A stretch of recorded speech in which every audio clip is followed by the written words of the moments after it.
Yeah, first find out what the paying markets are. If you can sign on to Duotope or any of the guides that show you who's paying or not. The horror tree, if you write horror or speculative fiction, you can go there. They've got a website they publish every Friday, which shows you which markets are open, what guidelines they're looking for in terms of who they're open to. Some of them are designed specifically for people who, it's kind of hard to explain. Some of them are only open to a certain type of person. Lately, they try to appeal to people who identify as women, people who might have had certain experiences in life, but they'll tell you what they want. Some of them are open only to very young people. So you read the guidelines and you send your submission in and you make sure it follows the guidelines, because that's the best way of getting rejected, is to not put it into shun manuscript format if that's what they want. And you can look up shun online for any new writers, and they'll tell you how to do that. Follow the guidelines, make sure that that you should, be submitting to that publication, and do your best. Submit to lots of places, and eventually you'll get accepted in one of them, and then keep going and keep going and keep going until you're in one of the higher paying brackets, and then you can join horror writers or fantasy and science fiction writers, international thriller writers, which I'm in right now because I'm writing thrillers. Just keep trying, keep writing, keep submitting, and you will get rejected. Just keep on going, and eventually you'll catch on.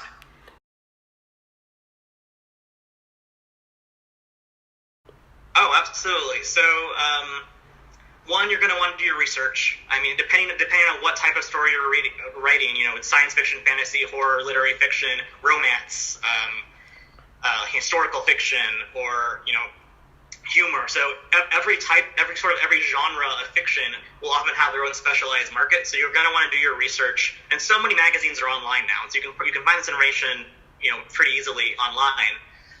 And what I would recommend is finding the markets that are that pay, because like you said, you want to be a paying market, and also finding the markets that pay professional, whatever's considered sort of the professional rate in that field.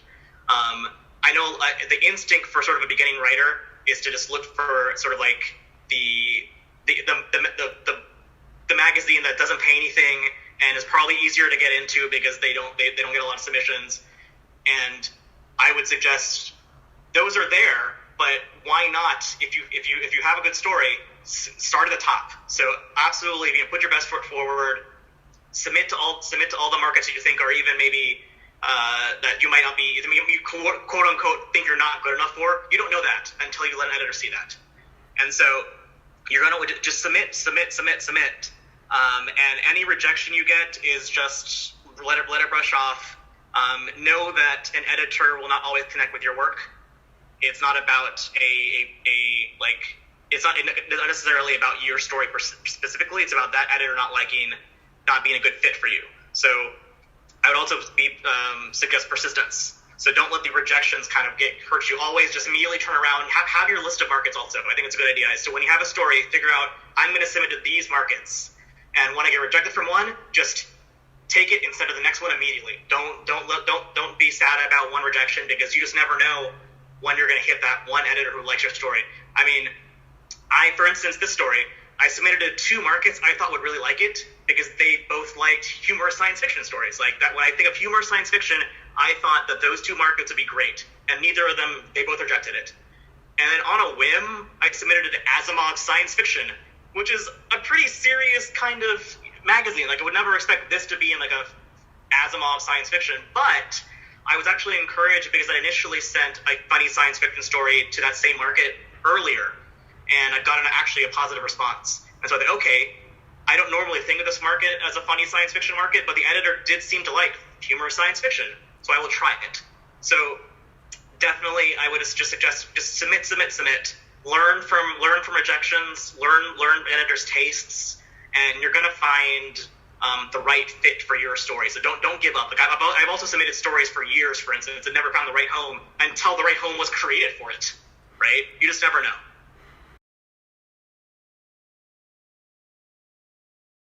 I would say know the market.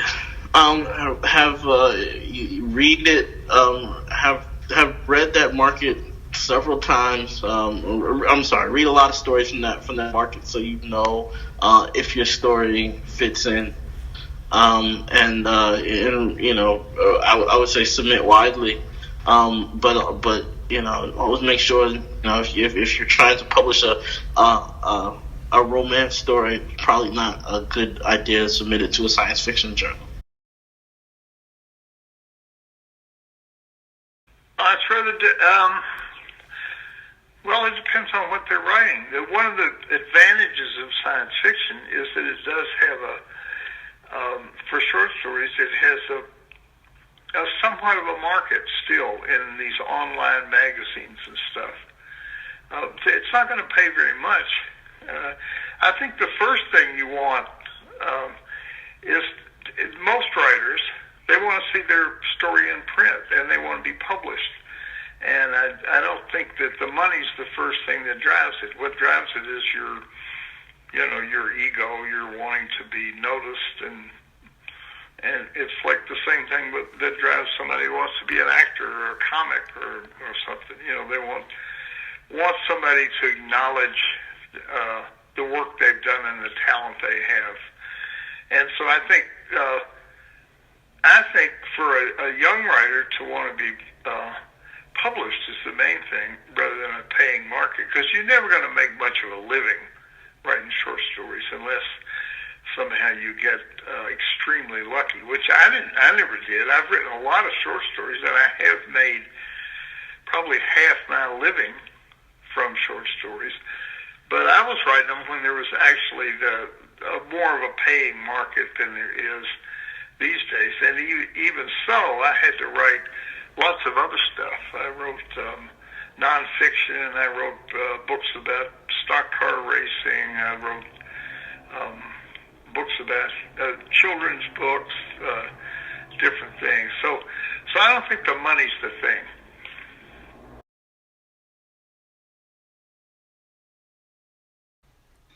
Yes. Well, whether it's a paying market or a non-paying market, I know that sometimes to get your writing out there, you have to submit to places that don't pay. So my one advice is persistence. Keep submitting regardless of rejections. I know that sometimes rejections can be discouraging, especially to writers and poets out there. Getting a rejection is it's not something you want to get. But just keep in mind that a rejection is not necessarily a reflection of your story. It could be something. It could be something where it just didn't fit the journal. So rejection doesn't mean good or bad. That it's basically your writing is good or bad. It's just where the journal is and if it's a proper fit for them. So for me, I love reading short stories. And I just want more people to read my stories that I write. So with that in mind, I know that getting a rejection can be discouraging. But I would say that each rejection means that someone in that journal or magazine has read your story. And whether it's good or bad to them, they will take that story in their memory into eternity. So to me, if you get 15 rejections, that's 15 people that read your short story. So I look at it as a positive thing, that just a way of getting your story out there and not getting discouraged with rejections.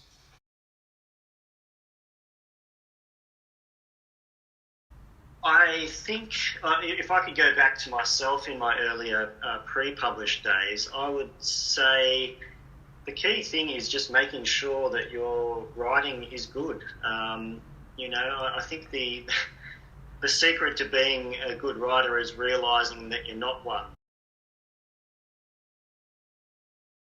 and that you have to be constantly trying to improve yourself.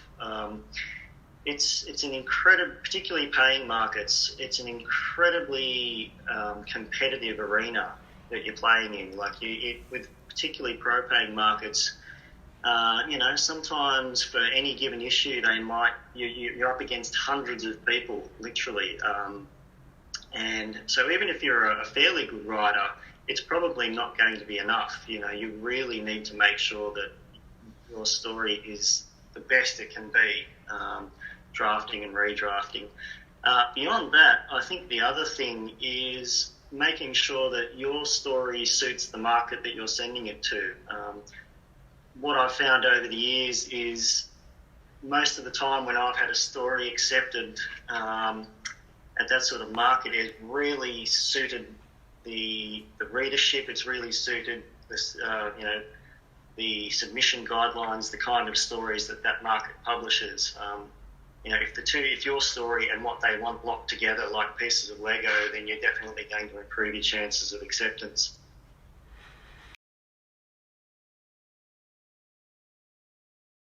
A tip, just keep going. If you're starting out, just get your work out there. Even if you start out with the non-paying. My first accepted short story actually was it was not just non-paying. It was actually in a charity anthology, which for Greenpeace, funnily enough. Don't just turn your nose up because it's free or it's $5 or $10. The key is to get out there. This is a piece of advice I was given many years ago. Just get your name out there. Get your stuff out there. Think about the pay. I mean, the pay markets, it's for short stories, it's $5, $10, $20, $25. Maybe it's a little bit more if you're lucky. It's about gaining that recognition, building up your fan base, as it were. And you start as the publishers get to know you, then you can start sneaking into the paying market. So literally, long story short, it's just write and don't be put off. You'll get rejections. It's part of the job. Just keep sending those stories out.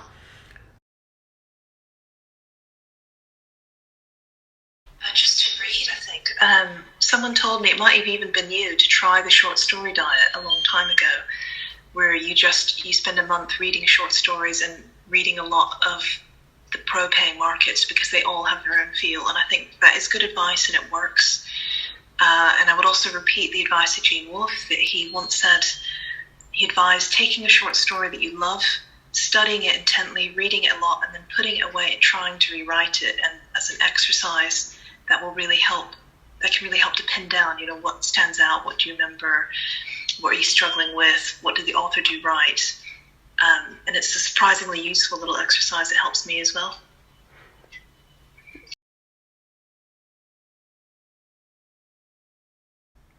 I would say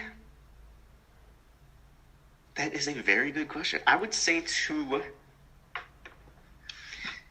to study the magazines that you like. I think a lot of times you write a submission manager to try to find, and I mean a submission manager website, like Duotrope.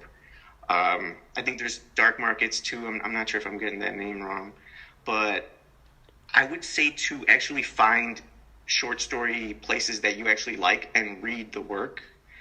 That's a piece of advice that has always been thrown my way, and it's something I've always found online.